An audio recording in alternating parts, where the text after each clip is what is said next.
disserta, da minha dissertação de mestrado, né? E ela foi publicada a partir desse artigo, acho que até a Thaís compartilhou ali no chat também. Então, basicamente, se quiserem um material mais completo, vocês podem ficar à vontade, podem ler o artigo. E eu trouxe aqui para vocês um compêndio mais voltado justamente para oportunidades, né, da implantação de telhados verdes, os desafios que a gente teve aqui em Santa Maria, como para fomentar essa pesquisa, né, para fazer ela acontecer, e, obviamente, compartilhando isso com vocês, e vocês compartilhando conosco, a gente só tende a somar, né, na construção do conhecimento nesse sentido. Bom, então, de modo geral, acho que todo mundo já conhece o que é um telhado verde, né? É uma solução baseada na natureza. A gente, no Brasil, as pesquisas ainda, eu percebo que elas são um pouco tímidas, às vezes o pessoal começa e depois desiste, talvez porque seja um pouco difícil pesquisar telhados verdes, porque a gente sempre depende de uma estrutura física, né, para entender a dinâmica, o comportamento. E isso, de certa forma, é desafiador, né? Então, marcando ali um asterisco no primeiro desafio, eu acho que o primeiro ponto desafiador para estudar soluções baseadas na natureza é justamente a gente ter condições financeiras e técnicas para construir um determinado experimento, né? Então, basicamente, o telhado verde, ele substitui, né, as nossas coberturas tradicionais, né? Então, a gente tem, do ponto de vista de engenharia, todo um preparo da superfície que depois recebe solo e, posteriormente, vegetação, né? E como já é bastante difundido no meio literário, né, esse conjunto de a gente substituir essa cobertura por uma superfície vegetada, né, traz diversos benefícios, né? E eu costumo dizer que esses benefícios não se atêm somente à edificação, mas também ao seu entorno, e arrisco dizer que até a nível regional, né? Alguns dos benefícios, eles são mais palpáveis, mais mensuráveis, né? Que, por exemplo, os benefícios acústicos, energéticos, melhoria da qualidade do ar, a questão da temperatura, né? Falando em termos de cidade, né? E já tem outros benefícios que a gente sabe que existem, né? São perceptíveis, mas nem sempre são mensuráveis, como, por exemplo, promoção da recreação, melhoria do bem-estar, né? Algumas pesquisas sugerem que melhoramento, se a gente tem, por exemplo, uma cidade minada de concreto e uma outra cidade, por exemplo, urbanizada com superfícies verdes, a gente tem até melhoramento em índices de violência e tudo mais. Então, são coisas que a gente pode explorar e que, obviamente, a gente está acostumado sempre a ter números, né? Mas que são benefícios que nem sempre a gente consegue quantificar isso tão facilmente quanto outros benefícios, né? E do ponto de vista hidrológico, que é a base desse artigo, que é a base desse projeto que a gente criou aqui em Santa Maria, a gente está falando de um dos principais benefícios dos telhados verdes, que é o controle quantitativo. E quando eu digo controle quantitativo, eu me refiro basicamente, né, a reter a chuva e também o processo de detenção, de atrasar esse volume que tradicionalmente iria direto para a rede de drenagem, ficar retido, né, ou detido no telhado verde. Então, basicamente, esse projeto que a gente criou aqui partiu da seguinte premissa, né? A literatura ela apresenta diversos fatores que influenciam, e agora eu gostaria que vocês sempre enxergassem tudo que eu vou falar do ponto de vista quantitativo, no ponto de vista hidrológico, né? Então, a gente viu que a literatura apresenta isso, né? Diversos fatores que influenciam o desempenho na retenção e na detenção do escoamento, né? Então, temos o fator influenciado pelo tipo de vegetação, substrato. Se temos um substrato mais ou menos espesso, isso vai impactar no desempenho. Se o telhado verde está num clima, está em outro clima, a gente tem diferentes desempenhos. Então, assim, a gente, arrisco dizer, a gente tem uma infinidade de fatores e cada fator tem um papel importante do ponto de vista final lá, nos processos hidrológicos que ocorrem nos telhados verdes. E aí tem um fator que veio, né, à nossa mente e que a gente não encontrou muito espaço na literatura, E a gente procurou isso a partir de uma analogia com bacias hidrográficas, né? A gente, digamos assim, a literatura é bastante vasta com relação ao efeito de escala em bacias hidrográficas, mas isso também existe, por exemplo, para estruturas de telhado verde. E o que eu quero dizer com efeito de escala? Se eu pegar um telhado de menor tamanho e à medida que eu aumentar o tamanho desse telhado, eu vou ter um comportamento diferente, melhorado ou piorado em relação as minhas variáveis de retenção, de escoamento. Então, essa é a premissa básica, né, que motivou esse nosso projeto que a gente fez em Santa Maria. Então, basicamente, o que consistiu, né, em avaliar? A gente, daqui a pouco eu vou apresentar as etapas construtivas do telhado, mas, basicamente, a gente montou um projeto onde a gente avaliou escoamento e retenção, né? Trabalhamos sempre com duas variáveis, né? Escoamento e retenção é a primeira e a precipitação é a segunda. Então, a partir desse binômio, né, a gente avaliou com as mudanças de escala se a gente teria diferentes comportamentos na retenção, na retenção e no escoamento para diferentes escalas. E também como a variável de chuva, né, traduzindo o nosso clima local aqui, como isso influenciou, né, nesse escoamento, nessa retenção. Também procuramos identificar a questão dos hidrogramas, início, fim de escoamento, né, porque é resultado do escoamento da retenção, e também a questão do estabelecimento vegetal. O sucesso no telhado verde está, basicamente, no vigor da vegetação. Se a vegetação estiver ruim, a gente só tem uma cobertura de solo, né? Então, a gente depende da vegetação. E manter a vegetação em pleno vigor é outro ponto que eu gostaria de elencar. É realmente desafiador a gente manter, né, 365 dias do ano, a gente tem uma vegetação com um nível básico, né, de salubridade. Bom, então a ideia era essa, pessoal. A gente construiu 4 telhados verdes, né? Então, o primeiro telhado verde tinha 1 metro, depois o segundo tinha 3 metros, o terceiro tinha 6 metros e o último, o maior deles, tinha 12 metros quadrados. Todos eles, pessoal, foram feitos ao mesmo tempo. E quando eu digo ao mesmo tempo, eu me refiro concomitantemente, tá? Então, foi construído 1, depois foi construído 3, 6, o 12. Então, foi montada a estrutura de todos primeiro. Depois foi, no mesmo dia, né, foi impermeabilizado. Depois, no mesmo dia, a gente inseriu o solo e no mesmo dia a gente inseriu a vegetação.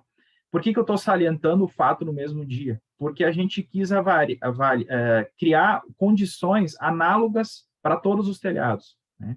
Então, não fizemos, por exemplo, a inserção de solo num dia e num telhado, inserção do solo no outro dia, porque talvez a gente teria ali uma variável que a gente não ia perceber que pudesse acabar interferindo ali nos resultados. Então, tudo foi feito sempre concomitantemente. Todas as etapas foram feitas. No momento que iniciava no primeiro telhado, a gente só parava quando terminava, né, de todos os telhados. A única coisa que mudou, né, então todos os telhados tinham a mesma configuração, declividade, material, solo, vegetação, enfim, a gente tentou cercar todas as variáveis. A única coisa que a gente modificou foi a área de drenagem, né? Então, o primeiro telhado tinha 1 metro, o segundo telhado tinha 3, e depois 6 e depois 12. É claro que, como a área de drenagem mudou, automaticamente também mudam as medidas laterais, né? Então, basicamente, são essas as duas características que diferem um telhado do outro, né? Eles estavam no mesmo lugar, muito próximos uns aos outros, basicamente na mesma altura, né? Enfim, tentamos, acho que eu consegui mostrar para vocês que a gente tentou, né, cercar todas as variáveis nesse sentido. E aí aqui eu vou abrir um asterisco só, para que vocês já vão entender quando a gente evoluir na nossa conversa. Esse telhado 6, o TV6, ele teve uma coisa diferente dos outros 3 telhados, né? O primeiro telhado a gente construiu do chão até o topo, né? O 3 também e o 12 também. O 6, a gente aproveitou uma estrutura que já existia, né? Fizemos a remoção de tudo que tinha nessa estrutura, né, de solo, de vegetação, porém, a diferença é que a gente aproveitou uma estrutura que já existia, né? Como a gente tem essa limitação orçamentária, muitas vezes a gente aproveitou essa estrutura que já existia para fazer esse telhado. E aí, depois vocês vão ver nos resultados mais para frente, esse telhado, ele teve um comportamento bem atípico. Ora, teve resultados bastante aleatórios comparado aos demais. E aí, talvez, possivelmente, e a gente tirou ele das nossas análises, então, quando vocês conferir o artigo aquele, vocês vão ver que está excluído o artigo 6, porque ele teve esse comportamento atípico. E a gente investigou o porquê desse comportamento e chegamos à conclusão que talvez alguma configuração dele ali, né, como ele já existia, a gente não conseguia eventualmente cercar essas variáveis, porventura tinha alguma coisa ali que acabou interferindo nos resultados. Então, para dar essa credibilidade, para dar confiabilidade nos resultados, a gente excluiu ele, né, das análises, porém eu trouxe ele aqui para que vocês entendam, né, nesse sentido. Bom, pessoal, a questão assim, a nossa instituição, possivelmente as de vocês também, a gente sempre tem essa limitação orçamentária, né? Então, sempre a gente tem esse desafio, e às vezes tem até dinheiro disponível, mas a gente, às vezes, a burocracia, às vezes, é bastante desmotivadora, né? Então, as nossas pesquisas, e eu vejo isso de forma positiva, porque as nossas pesquisas todas, elas, a gente sempre procurou trabalhar um pouco com a comunidade, né, para que a comunidade enxergue o que as instituições fazem. Então, as nossas pesquisas sempre tiveram uma participação social. Então, a gente apresentava nossos planos para algumas empresas, as empresas nos doavam materiais, né? E esse telhado em particular, ele foi praticamente todo construído a partir de doação de materiais de empresas externas, e também a gente reciclou materiais que a gente tinha na própria instituição. Então, estavam lá construindo um prédio, e aí havia descarte, né, de madeira que iria lá para, né, o aterro. A gente aproveitou essa madeira para construir nossos experimentos, né? Então, a gente tentou contornar as dificuldades para tornar efetivo, né, os nossos projetos, as nossas pesquisas. Então, o primeiro passo, o que a gente fez? O nosso telhado ele é de madeira, né? Ele não tem ele não foi feito, né, em cima de uma residência, né, de um prédio. Então, ele foi propositalmente concebido para ser um experimento, né? Então, a gente construiu ali uma espécie de caixa de madeira, né? Depois, nessa imagem mais à direita, vocês vão ver, depois a gente impermeabilizou essa espécie de caixa, né? Aplicamos a camada de drenagem, tá? Essa camada de drenagem, ela é um pouco diferente do que a gente está acostumado a ver na literatura, né? O pessoal tem o costume de utilizar material granular, né? Brita ou, eventualmente, um seixo. Aqui a gente utilizou um material artificial, né? Que é conhecido como MacDrain, doação é comercializado, né? E, inclusive, nos doaram, foi a empresa Macaferri, né? Esse material é utilizado para drenagem de rodovias, para drenagem de estruturas de contenção, e a gente trouxe esse material para servir como camada de drenagem nos nossos experimentos, né? Depois a gente aplicou, então, um bidim, né, como forma de proteção, aplicamos o solo, né, tudo sempre no mesmo dia, né, pessoal? Então, o solo foi aplicado no telhado de 1 metro no mesmo dia que no de 3, no de 6 e no de 12, para que tudo acontecesse sempre sob as mesmas condições, né? E depois a gente inseriu a vegetação, né? A vegetação que a gente utilizou foi o cedro, tá, pessoal? Desde 2010, o nosso grupo vem trabalhando com telhado. Inclusive, o meu TCC, lá em 2010, e eu tenho certeza que foi o primeiro telhado verde de Santa Maria, e foi o meu TCC em 2010. A gente também montou um experimento, e desde lá eu tenho diversas colegas do grupo pesquisam telhados verdes, né? Então, a gente, desde 2010 até hoje, a gente tem experimentos sobre telhados verdes, e cada um desses experimentos, a gente sempre testava um tipo de vegetação diferente, né? Para ver como essa vegetação se adequava ao clima local. E aí, de todas as espécies, né, e eu arrisco dizer que foram umas 10, 15 espécies locais aí que a gente testou, todas as que, assim, que tiveram melhor vigor frente às condições adversas do clima local, foi essa espécie do cedro, né? É uma característica, essa planta tem uma característica ser mais suculenta, né? Então, ela é uma espécie de cactus, né? Então, no verão, ela se retrai, né? Ela elimina, ela barra a saída de água, né? Do seu sistema. Então, o sistema metabólico age dessa forma, e já no inverno ela se abre, né? Ela tem um processo metabólico mais acelerado, né? E é no inverno que ela acaba crescendo aqui no sul, né? Então, vocês vão ver nas imagens mais para frente. Então, eu trouxe aqui... Então, a gente construiu aquele telhado, e aí, depois que esse telhado foi construído, a gente esperou uns 2, 3 meses para que ambos os telhados amadurecessem um pouco, né? E o início do monitoramento foi, basicamente, e o vigor vegetal foi nessa imagem aí que vocês podem ver ali né, no slide. Tá? E aí, essa nossa área experimental, mais à esquerda da tela de vocês, pessoal, a gente tem o telhado menorzinho de 1 metro, né? Mais ao lado dele, então, de 3 metros. Ao meio, a gente tem o de 12 metros e mais ao fundo, o de 6 metros, né? A foto não parece muito, talvez pelo ângulo, mas os telhados eles estão praticamente na mesma altura, aproximadamente 2 metros ali de altura, né? Cada um desses telhados, como é que a gente monitorou ele, pessoal? A gente colocou reservatórios, né, na parte inferior, né? Esse telhado tinha uma determinada declividade, e o excesso, né, aquilo que não era retido no telhado, escoava para dentro desses reservatórios. Tá? E aí surgiu outro desafio que a gente teve, né, que talvez eu acho que também seja um desafio de vocês.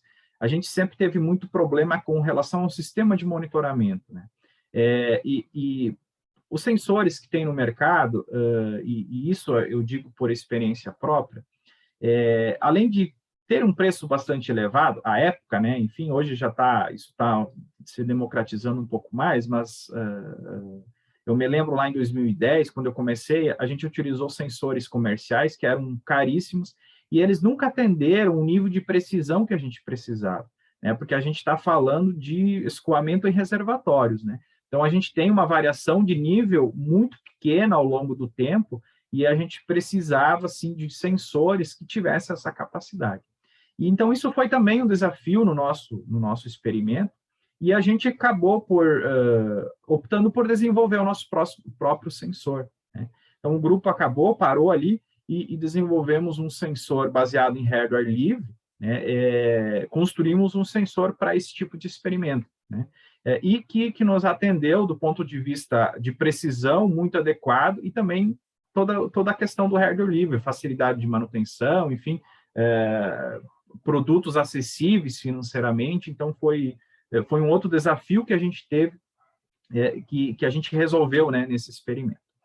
Então, a gente monitorava o volume escoado, né? Depois a gente monitoria e a precipitação, né? Então, é outra variável. Então, a gente sempre tinha esse binômio de dados, né? Chuva e escoamento. E a gente monitorava também fotograficamente esses telhados para avaliar o vigor da vegetação ao longo do tempo. A gente não tinha o costume de promover irrigação, então, assim, o telhado ele foi amadurecido e assim ele ficou do início ao fim do experimento, mais ou menos 1 ano. Né? Então, essa era a premissa básica do experimento. Né? Então, basicamente, pessoal, o outro desafio que eu gostaria de elencar, já apresentando um pouco dos resultados, né? Os resultados eu trouxe eles bem sintetizados, né? Então, maior riqueza nos resultados, acho que dá para conferir depois no artigo também em função do tempo. Mas um dos grandes desafios da aplicação de telhados verdes aqui no Rio Grande do Sul e, em particular, também em Santa Maria, é essa variabilidade do nosso clima que a gente tem aqui. Né? Então, por exemplo, a gente tem chuvas bastante bem distribuídas ao longo do ano, né? Com volumes muito próximos, mês a mês. Porém, a gente às vezes tem alguns extremos, por exemplo, no verão a gente tem o que a gente chama de chuva convectiva, né? Então, são chuvas muito rápidas, com intensidade elevada, né, e volumes elevados. Né? Então, é aquela enxurrada em cima do telhado verde. No inverno, a gente tem chuvas mais de longa duração, menor intensidade. Né? Então, é uma chuva totalmente diferente da convectiva. Então, o telhado ele fica sujeito a duas condições diferentes, né, de atuação. A própria temperatura, a gente tem muitos extremos aqui. Né? Apesar das médias talvez não indicarem muito bem isso, a gente tem, às vezes, no verão, a gente tem 40 graus, e depois no inverno a gente tem temperaturas negativas. Né? Em Santa Maria, que é o local do experimento, a gente não tem a incidência de neve, mas, por exemplo, mais na região serrana, a gente tem incidência de neve. Então, porventura, isso também é um elemento desafiador para a implantação de telhados verdes, porque, afinal de contas, a vegetação ela não está preparada, ela não está nem sempre ela está, digamos assim, ela mantém a sua salubridade frente a esses eventos adversos, como é a neve, geada, né? E outro detalhe que a gente vem notando também nos últimos anos, a gente tem, às vezes, uma amplitude térmica muito grande. Às vezes a gente amanhece com temperaturas de 5, 6 graus e à tarde a gente está falando de 30 graus.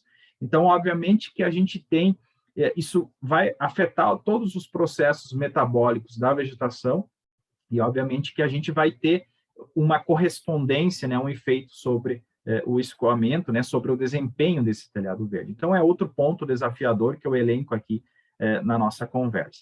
Vocês podem ver, né, aqui ao longo das estações, a gente tem temperaturas, né, o inverno um pouco mais frio e depois a primavera, outono e verão são mais amenos, o verão um pouco mais quente, né? Na média, não dá para perceber muito isso, mas a gente às vezes tem extremos, né, de 2, 3 dias, e isso a gente percebe que isso é bastante impactante para a vegetação. Então, ela vem, digamos assim, num processo de desenvolvimento normal, e aí daqui a pouco a gente tem uma amplitude térmica severa, né? Então, isso a gente percebeu que impacta muito nessa questão do telhado verde. Então, a gente teve, esse nosso experimento foi monitorado um ano, tá? Propositalmente, a gente escolheu um ano, porque justamente para que a gente pudesse pegar todas as estações do ano, né? Então, a gente teve 70 e poucos eventos monitorados, né? Cada mês ali teve uma quantidade de eventos. É claro que esses 73 eventos monitorados não são 73 eventos de chuva, porque, afinal de contas, chove muito mais aqui, né? A gente tem uma chuva mais distribuída, porém, são eventos válidos, né? Então, depois, por passar todo o processo de consistência, enfim, a gente conseguiu aí separar com grande margem de confiança esses eventos, né? Então, a gente também tomou cuidado com relação a isso, né? E aí, apresentando um pouco alguns resultados aqui para que vocês possam ver, a longo prazo, pessoal, né? E agora já falando em termos de escala, né? Quando a gente olha, por exemplo, o TV1, né, então a gente teve uma retenção em termos de porcentagem de 50% das precipitações que aconteceram, né? E aí, à medida que a gente percebe, por exemplo, o TV3 e o TV12, à medida que a gente aumenta a área de drenagem, a gente, sob as mesmas condições, a mesma chuva, a gente percebeu que a gente aumenta significativamente esse desempenho, essa capacidade de retenção. E aí sim surge o que a gente conversou lá no início, do efeito de escala, ou seja, quando eu aumento o tamanho do meu telhado, a efetividade, né, que antes era ela é muito mais promissora nesse sentido. Então, obviamente, se a gente tiver um telhado verde em uma casinha, ele, do ponto de vista unitário, a gente vai ter um nível de retenção. Agora, se a gente está falando, por exemplo, de um telhado verde sobre um salão, né, algo mais extensivo, a gente tende a tendência, de novo, do ponto de vista unitário, de um melhoramento, né, dessa capacidade de retenção. E aí é o que eu falei para vocês lá no início, vocês vão assistir o TV6 aqui, talvez eu não devia ter falado, agora vocês vão marcar o TV6, vocês vão ver que ele sempre vai ter um resultado um pouco aleatorizado. Então, hora ele vai estar aqui entre o TV1 e o TV3, hora ele vai estar compatível, né, com essa ideia do aumento da área de drenagem. Então, como eu disse, para um trabalho mais sério, a gente preferiu eliminar ele e trabalhar com os outros telhados nesse sentido. Eu deixei ele aqui para que vocês, justamente a ideia era conversar sobre desafios, então esse foi um desafio também que a gente teve ali de tentar encontrar a dinâmica por trás disso, né? Deixa eu só clicar aqui, beleza. Bom, a gente pegou aquele conjunto de dados, pessoal, e aí dividimos também em dois grupos, né? Aqui chamando de grupo A, a gente pegou os 73 eventos, tá? Só que nesses 73 eventos, a gente teve muitos eventos, mais da metade desses eventos, que não teve escoamento, né? E isso também é um dado importante, porque afinal de contas, chove e o telhado não escoa, ou seja, ele tem a capacidade de absorver integralmente todo o volume de chuva precipitado. E isso é menos água que vai para o sistema de drenagem. E a partir disso a gente pode fazer outras inúmeras análises, né? Porque a gente está deixando de lançar na rede de drenagem, digamos assim, 60% do volume precipitado, e isso é um volume muito alto, né? Tem um desempenho muito importante se a gente começar a olhar isso. E aí o grupo B, pessoal, são os mesmos 73 eventos, porém a média foi calculada só com os eventos que escoaram, né? Então, todos os eventos que teve escoamento, a gente tirou, fez ali uma estatística, né? E aí vocês podem ver que mesmo assim a gente está chegando quase em 40%. Então, mesmo para todos aqueles eventos que tiveram escoamento, a gente mesmo assim teve um desempenho de 40%. A gente achou importante separar isso. Quando a gente olha a longo prazo, é claro que a gente tem que olhar todos os eventos, com escoamento ou sem escoamento. Mas a gente também quis separar para que a gente pudesse olhar a efetividade dos telhados verdes sem, né, só quando estão escoando, né?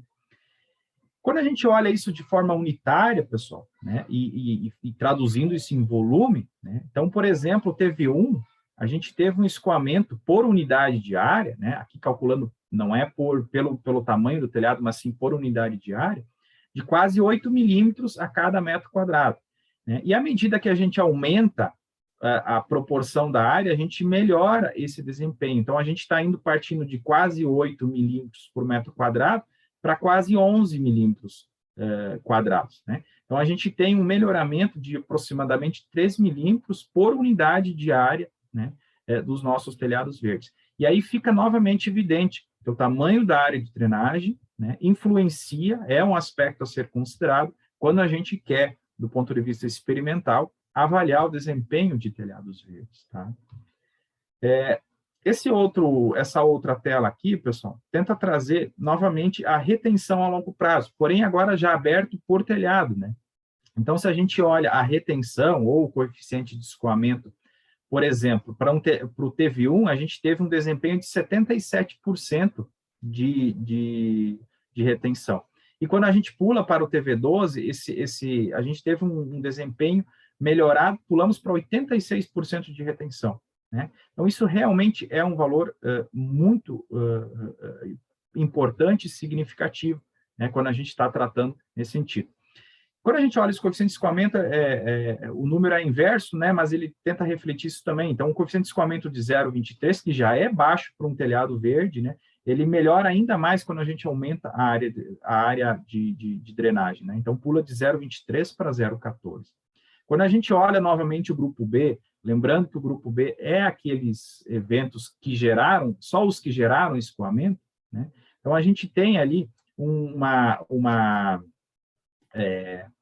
retenção de 25% para o TV1 e depois a gente melhora, pula para quase 55% quando a gente toma o TV12, né? Então, isso realmente traz, né, a importância, demonstra o quão importante os telhados verdes são nesse sentido, tá? Quando a gente olha o tipo de chuva, que é uma das variáveis muito significativas aqui na região sul, né? Então, a gente tem as chuvas convectivas mais no verão e as frontais que são predominantes no inverno. Com a nossa retenção aqui, se a gente olhar o nosso coeficiente de escoamento de 0,6, a gente tem um melhoramento, vai para 0,36, né? Quando a gente olha para chuvas frontais, a gente melhora ainda mais esse desempenho, a gente tem quase 50% de melhora, vamos de 0,15 para 0,09, né? Tomando o grupo A aqui como referência, só para que a gente entenda. Então, novamente, isso mostra que também, além da área de drenagem, a gente tem a influência dessas variáveis de chuva, né? Então, por exemplo, chuva convectiva, o desempenho do meu telhado é um, para chuvas frontais é outro. E isso é um desafio aqui na região sul. Por quê? Porque, às vezes, a gente não está olhando o desempenho, mas a gente precisa olhar vigor, a gente precisa olhar capacidade de suporte dos telhados. E aí, esse telhado precisa ser construído para suportar chuvas convectivas, que tem um tipo de precipitação, totalmente diferente, por exemplo, de chuvas frontais, né? Então, a gente precisa, sim, adaptar o nosso telhado a esses dois extremos, né? E isso é realmente desafiador nesse sentido, né? Quando a gente está olhando do ponto de vista sazonal, olhando por estação, né, novamente, aqui nessa tela da esquerda, aqui vocês podem ver, a gente tem, por exemplo, o outono, né?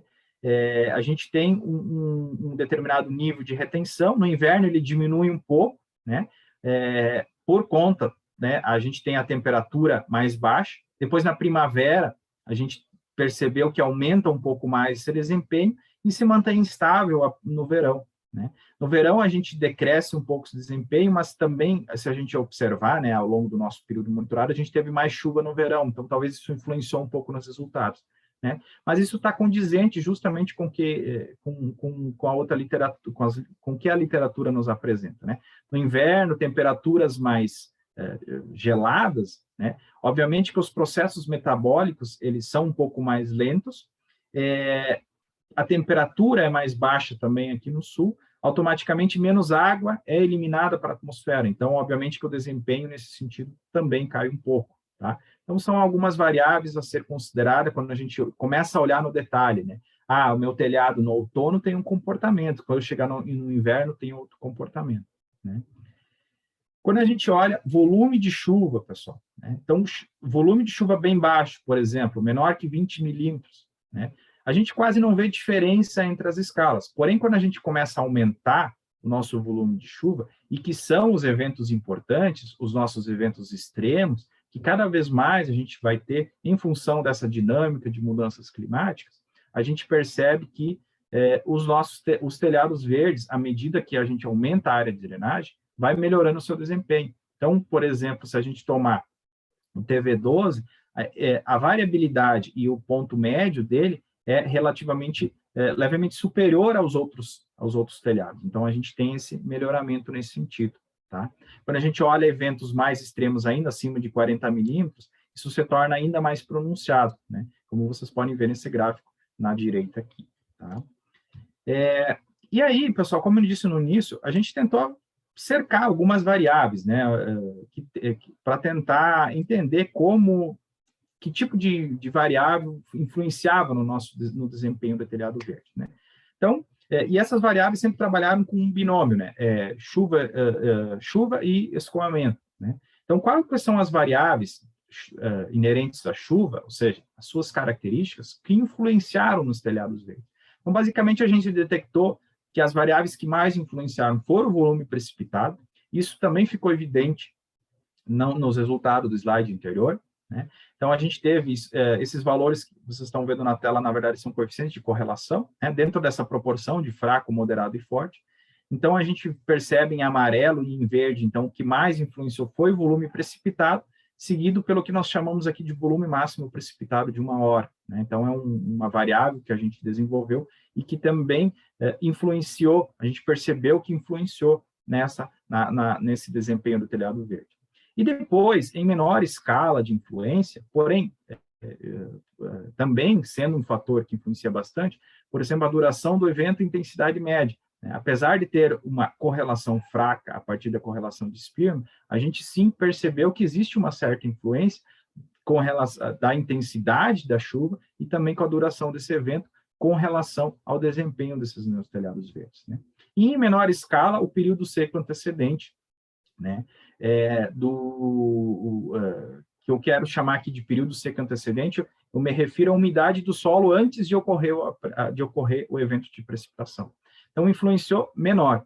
A literatura geralmente nos apresenta algo contrário, né? Como a umidade influenciando. E se a gente pensar do ponto de vista físico, realmente a umidade ela tem um papel importante. Porém, talvez em função das nossas características climáticas, enfim, nos nossos monitoramentos a gente não conseguiu enxergar isso de uma forma muito clara, né? Então, talvez é um outro desafio a gente cercar algumas variáveis para tentar entender isso de uma forma um pouco melhor, né? E fisicamente como acontece nesse sentido. Então, é outro ponto que eu gostaria de elencar para vocês, né? Quando a gente está olhando o estabelecimento vegetal, pessoal, tá? Então, como a gente monitorou fotograficamente, ó, essa tela aqui traz, por exemplo, uma fotografia dos 4 telhados, perdão, no outono, né? E eu vou dando zoom aqui na imagem, vocês podem ver, por exemplo, no inverno a gente diminui um pouco o vigor, mas o pior estabelecimento sempre acontece na primavera e no verão, tá? Então, como vocês podem ver nessas imagens mais abaixo. Lembrando que a gente não irrigava, né? O telhado ele ficava, depois do seu período de maturação, ele ficou somente trabalhando, né? A gente não fazia nenhum tipo de irrigação, né, nessa nossa estrutura, justamente para que a gente não interferisse, né, nos resultados, né? E a gente chega, então, na primavera e no verão com menor vigor da vegetação. E essa imagem aqui, esse amarelo ali da vegetação, não é nenhuma manipulação, né, da imagem, é justamente a característica que a planta adquire nesses períodos onde a temperatura nossa aqui é bastante elevada, né? E aí a gente pode ver que existe até a mortandade, né? Então ela se adapta um pouco melhor a climas um pouco mais frios, mas ela mantém, né, o seu vigor também nos períodos de primavera e verão, onde a gente começa a ter temperaturas mais elevadas nesse sentido. Então, isso é outro desafio, a gente ter ali uma vegetação que demande o mínimo de manutenção, né? Porque, afinal de contas, a manutenção é um fator que a gente precisa considerar quando a gente implanta telhados verdes na nossa casa, no nosso comércio, enfim. Porque a manutenção ela é bastante cara, né? E quanto menos manutenção eu preciso, isso é sinônimo de economia. Então, isso também é uma variável que a gente precisa considerar, é um desafio e também é uma oportunidade nesse sentido, tá?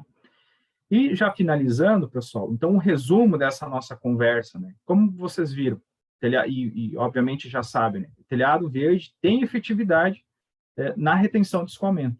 Isso tem reflexo no nosso sistema de drenagem. Então, a partir, digamos, do desempenho de um telhado verde, a gente pode continuar fazendo a conta para ver o quanto que isso impacta no nosso sistema de drenagem.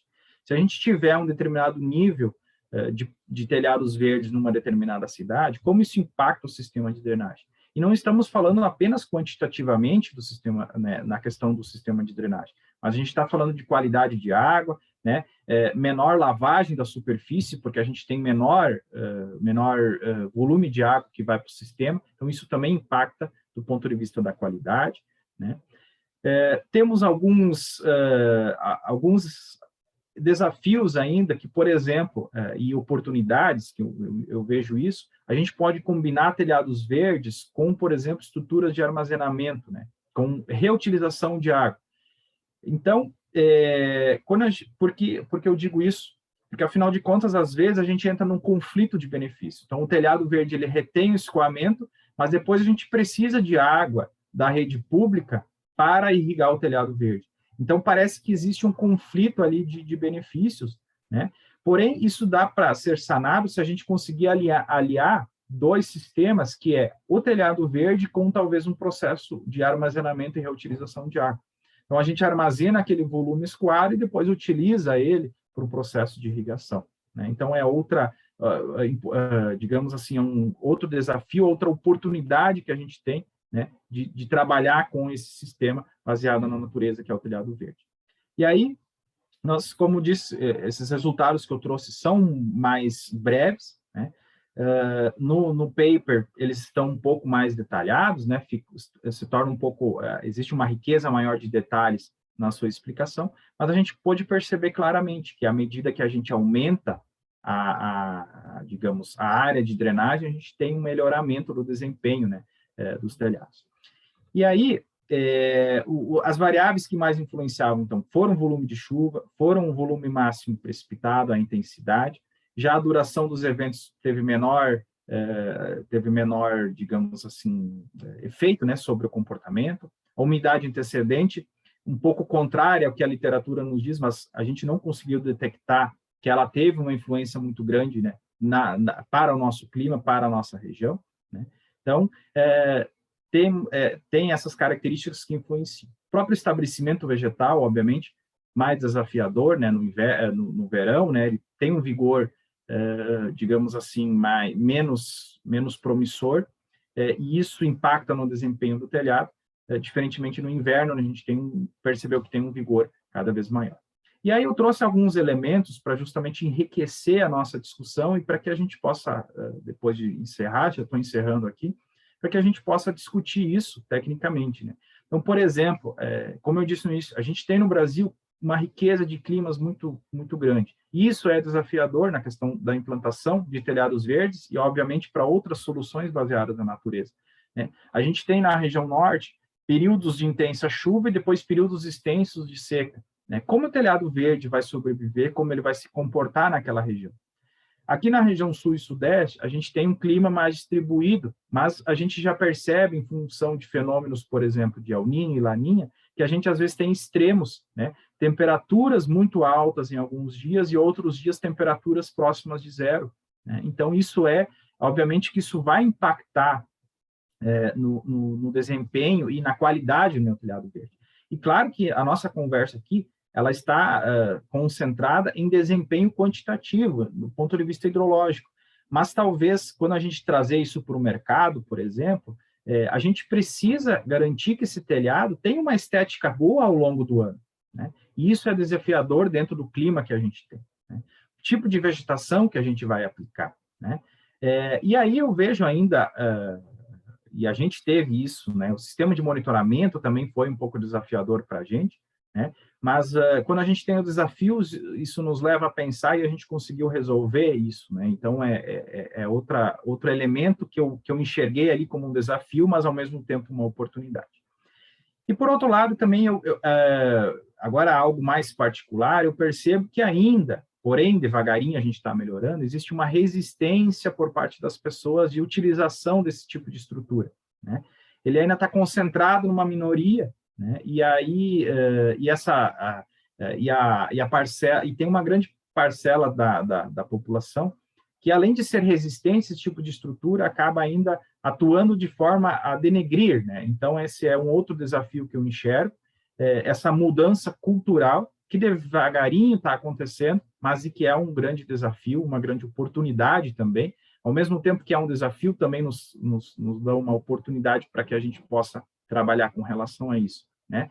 E aí, os telhados verdes ainda percebo que eles, apesar de terem soluções já a nível comercial, elas ainda são um pouco atrativas, principalmente para pessoas de classe baixa e média, porque eles ainda são um pouco caras, né, comparado às outras estruturas. Mas isso, obviamente, é algo do mercado, né? Quando tem pouca empresa, fica mais caro, na medida que mais empresas disponibilizam seus produtos, tanto no sentido de construir, né, tanto no sentido de fazer a manutenção, isso se torna mais barato e automaticamente, financeiramente mais atrativo, né, para todas as pessoas nesse sentido, tá?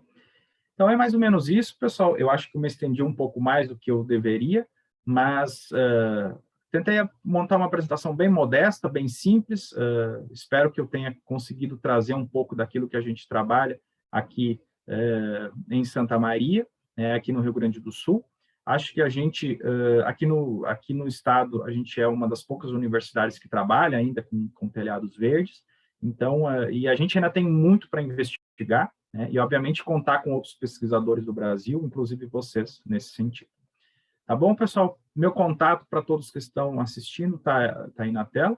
Como eu disse no início, essa conversa não precisa parar aqui, né? Ficam à vontade, me mandam o WhatsApp, me mandam o e-mail, eu fico à disposição de vocês, e mais uma vez agradecendo aí pela atenção de todos e pedindo desculpas aí por ter me estendido um pouquinho mais no horário. Obrigado.